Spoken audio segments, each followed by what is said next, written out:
जय श्री राम दोस्तों, हर हर महादेव, जय बालाजी। तो आज हम लोग एक भक्त की ऐसी कहानी सुनने जा रहे हैं जिसकी परेशानियों को अगर आप सुनोगे तो आप भी सोचोगे कि ज़िंदगी में कितनी परेशानियां आती हैं और उसको पार पाना एक भक्त के लिए कितना चुनौतीपूर्ण होता है। तो चलिए इसको शुरू करते हैं। जय श्री राम। पेशे से मैं एक वकील हूँ और जब मैंने अपना वकालत शुरू किया था तो उस वक्त मेरी ज़िंदगी काफ़ी हालत बुरी चल रही थी। मतलब ये बोले तो कभी कभी जेब में पैसे भी नहीं होते थे खाने के लिए। एक उसी वक्त की कहानी मैं आप लोगों के साथ शेयर करना चाहूँगा कि किस तरीके से बालाजी की उस वक्त मेरे ऊपर कृपा हुई। तो कई बार क्या होता है ना कि आप जब शुरू अपनी ज़िंदगी करते हो किसी कारोबार में तो ज़रूरी नहीं है कि आपको बिल्कुल छप्पड़ फाड़ के मिल जाए। आपको मेहनत करनी होती है, समय देना होता है, फिर जाके कुछ अच्छा होता है। तो उसी वक्त मैंने अपने सीनियर्स के अंडर में, मतलब उनके नीचे अपना काम शुरू किया और कुछ मैंने वकालत शुरू की। उनके जो केसेस मिलते थे वो मुझे सीखने के लिए देते थे। उनमें से कुछ बनता तो वो मुझे पैसे देते, कई बार नहीं भी देते और कई बार आप सिर्फ आर्ग्यूमेंट करते फिर चले आते। सीनियर्स जो बोलते वो करते, क्योंकि ऐसा ही होता है। अगर आपको प्रैक्टिस करनी है तो इन सब चीज़ों को आपको वकालत में लेके चलना होता है। जो वकील है वो भली भांति जानते हैं कि एक वकील के लिए शुरू का दौर काफ़ी कठिन होता है। उस वक्त कई बार मेरे जेब में पैसे भी होते थे थोड़े, कई बार नहीं भी होते थे। कई बार मैं घर भी जो है बिना पैदल जाया करता था, बिना गाड़ी के जाया करता था, बिना भाड़े का जाया करता था। तो ऐसी भी परिस्थितियाँ हुई थी। एक समय की बात है कि मुझे बहुत ज़ोर से उस वक्त भूख लग जाया करता था। मतलब कि मैं अगर बहुत ज़्यादा आर्ग्यूमेंट करके आया तो मुझे भूख लग जाती थी।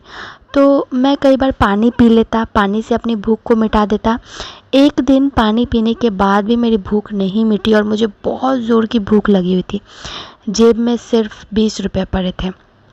अब उस 20 रुपये से मैं ये सोच रहा था कि मैं क्या खाऊं और क्या मतलब अपनी भूख को मिटाऊं, क्योंकि 20 रुपये में कोई थाली मिलना कचहरी में बिल्कुल असंभव था।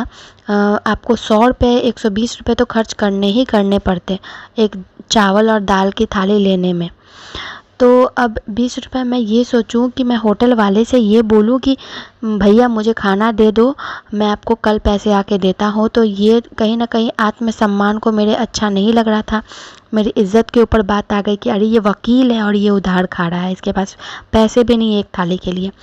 मैं वहाँ पे चेयर पे बैठ के सोच रहा था कि फिर मैंने मन ही मन अपने बालाजी से कृपा मांगी कि बालाजी मुझे बहुत ज़ोरों की भूख लगी है, आप कुछ करो ऐसा कि मेरी ये भूख मिट जाए। या तो कोई चमत्कार करो कि पानी से ही भूख मिट जाए, या फिर कुछ तो ऐसा करो कि जिससे कि मेरी ये भूख मिटे।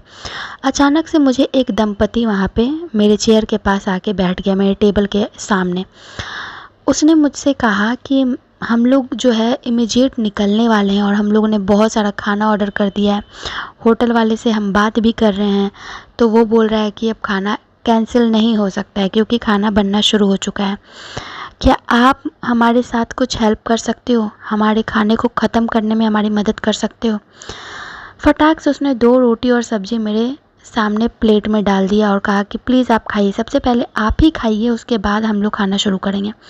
अब आप क्या समझोगे इसको कि आपने तुरंत भगवान को बोला और सामने से भगवान ने अपना दूध भी भेज दिया। मैंने खाना जैसे ही ख़त्म किया, हाथ धोया, मैंने उस दंपति को खोजा, पता चला कि उसने पेमेंट करके वो चला गया था। अब आप क्या सोच रहे हो कि वो कौन थे? वो श्री बालाजी थे। धन्यवाद।